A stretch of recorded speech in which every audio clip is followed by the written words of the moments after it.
जन्मले मी, नमो आर्यभूमी जिथे वाढली मी, नमो कर्मभूमी जियेच्याच कामी, पडो देह माझा नमामि नमामि, पडो देह माझा नमामि नमामि.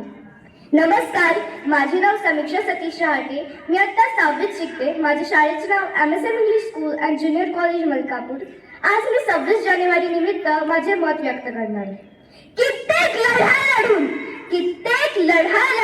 कित्येक बलिदाने देऊन त्यांच्या आहुती वाहून शेवटी आपल्या पदरी हा स्वतंत्र भारत पडला आणि 26 जानेवारी 1950 ला हा भारत प्रजासत्ताक झाला.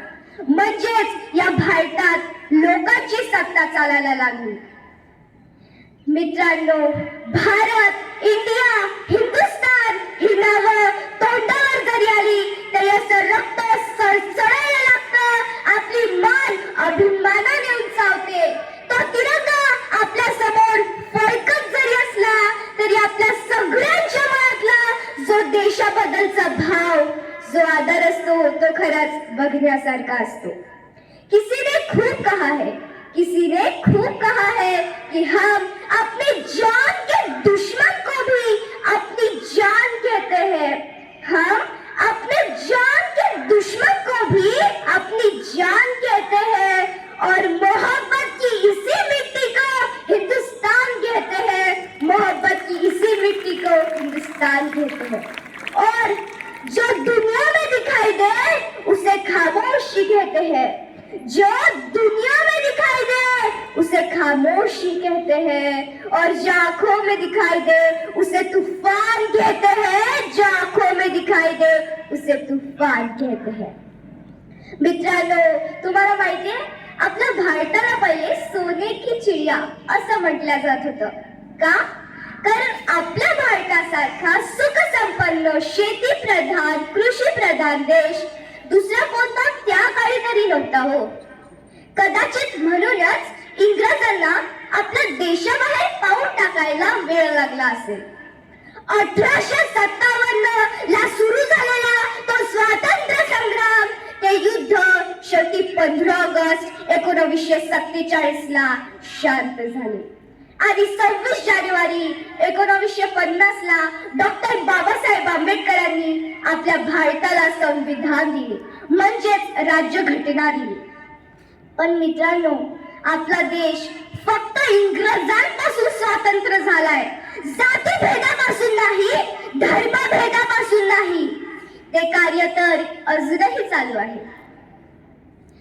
डॉक्टर बाबासाहेब आंबेडकर, जवाहरलाल नेहरू, लाल बहादूर शास्त्री अशा अनेक नेत्यांनी खूप प्रयत्न केले या स्वतंत्र भारताला सुरज्यात बदलण्यासाठी.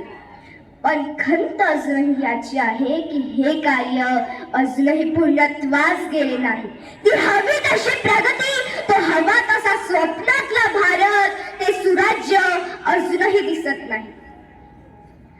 पूर्वीच्या काळी आपल्या भारतीयांसाठी इनामापेक्षा इमान हा शब्द खूप महत्वाचा होता. पण आता तर आपण इमानदारी विसरून भ्रष्टाचाराशी मैत्री केली हो. त्या भारताच्या सूर्याला गुन्हेगारीचं ग्रहण लागलंय. एवढंच नाही तर पूर्वीच्या काळी पैसा, रुपया माहिती होता, पण आता काळा पैसा माहितीये. किती बदल झालाय ना. पण एक गोष्ट आहे जशीची तशी, की भारत स्वातंत्र्य झालाय. सत्ता आपल्या हातात आहे, भारतीय लोकांच्या हातात आहे. मग तरी असं का होतं? 52 सेकंदाचं राष्ट्रगीत म्हणून कोणी राष्ट्रभक्त होत नाही, राष्ट्रप्रेमी होत नाही. नाही 15 ऑगस्ट किंवा 26 जानेवारीला वंदे मातरम म्हणून कोणी राष्ट्रभक्त होतं. राष्ट्रभक्त बनता येतं ते राष्ट्र उभारणीच्या भावनेने. राष्ट्रभक्त बनता येतं ते बंधुत्वाच्या भावनेने. राष्ट्रभक्त बनता येतं ते देशाच्या प्रगतीसाठी केलेल्या प्रत्येक प्रयत्नाने. राष्ट्रभक्त होता येतं ते इमानदारीने. जरा विचारा स्वतःला, आहेत का हे गुण आपल्यातही? आणि जर नसतील तर आहोत का आपण राष्ट्रभक्त? एक ते राष्ट्रभक्त आहेत जे महामारीच्या काळातही कर्तव्य